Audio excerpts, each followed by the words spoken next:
Beaudry here with Crystal's Clean Kitchen, where we help make clean eating a lifestyle. So we are doing a short series right now all about fat bombs. Now in today's episode, I'm going to show you how to make a key lime pie fat bomb. Oh my goodness, this flavor is so awesome. It's probably one of my favorites. It's just such a distinct flavor. Now the benefit of these is that they're low carb and keto approved, but they're also paleo approved, which means that there is no dairy in this recipe at all. Now, if you don't know what a fat bomb is, basically it is this little treat that has a ton of fat in it. It's going to immediately help your brain kind of calm it down because our brain feeds on fat. And then it also is going to be great for any of those hunger cravings that you might be having. And it's the perfect little treat to help satiate you. And it's also great to keep in the freezer for any time that you may need it. So you might even want to make a double batch of these. But before we get into it, do me a huge favor and hit that like button. Here is everything that you need for your key lime fat bombs. So we are going to be starting with 2 cups of some cashews. Now I got unsalted and unroasted. Those are from Costco. And this morning I decided just to put them in some water, kind of soak them, make them a little softer. And you need to do that for about 2 hours. If you're like, well, I don't want to wait 2 hours before I make this, you could also boil it for about 10 minutes and that would work as well. We'll be doing 1 cup of some coconut oil. I also got that at Costco. And a half a cup of some coconut butter. I bought that from Whole Foods, but I will try to link some on Amazon below as well.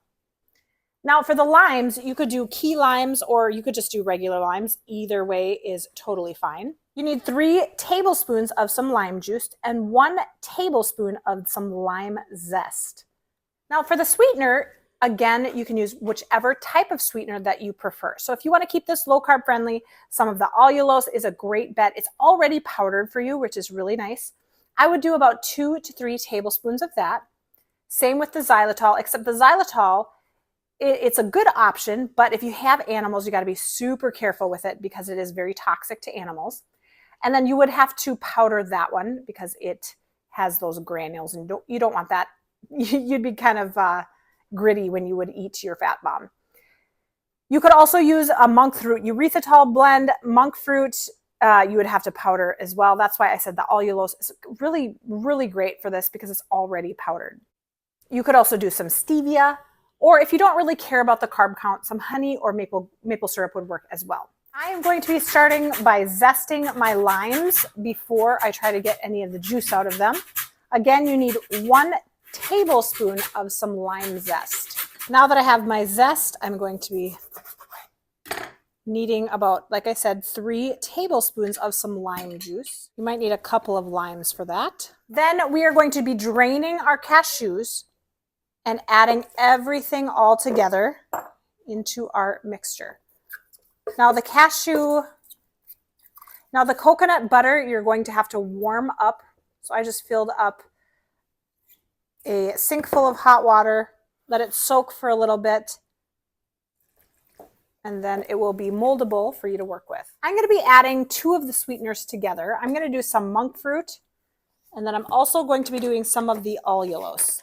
Putting that zest in there, and then blending it together. I blended it a little bit. I did a taste test. I'm going to blend it just a little bit more. Now this is going to be a thicker kind of consistency when you are finished with it. So you might have to stop the blender and just stir it with a spatula or something in between. So here is the consistency that we have. Now it's a little thicker consistency. So what I'm going to do is I'm going to be taking this out of my container, putting it in a small bowl, and then putting it in the freezer for a little bit because I am actually going to be making these into balls. So I pulled this out of the freezer. I am just going to be putting it into some scoops. I also put it on a parchment lined baking sheet. And the good thing is if these fall apart, you can just easily kind of squish them back into a ball. Now, another thing that you could do if you wanted, you could take and put this into like an 8x8 container and also maybe cut them into formation if you wanted. That would also work. But using a scoop like this helps every single ball to be exactly the same so that you know if you were counting carbs, exactly how many would be in each one of these. So after I portion all of these out, I'm gonna pop them back in the freezer for about 20 minutes just to make sure that they're nice and set. And then I will be putting them in a bag and storing them in the freezer as well. Another thing that you could do if you wanted, you could just sprinkle a little bit of some zest left on the top of them. Not quite sure if it would stick a ton, but it would give it a really good flavor too. All right, here it is. Now, I had these in the freezer overnight. I'm letting them warm up a little bit on the countertop. So that's how you want to eat it if you want one. Okay, let's do this.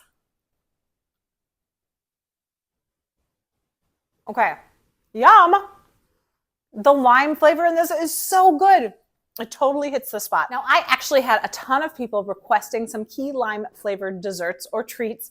This is it, you guys. You are definitely going to want to make this. I have one other one that is a key lime flavor coming your way in a few weeks. So make sure to keep checking my channel for that. Which reminds me, if you haven't subscribed to my channel with the little notification bell, make sure to do that so that you are alerted to any new video that I come out with. Thank you guys so much for watching. Don't forget to stay tuned for some more great recipes. We'll see you next time.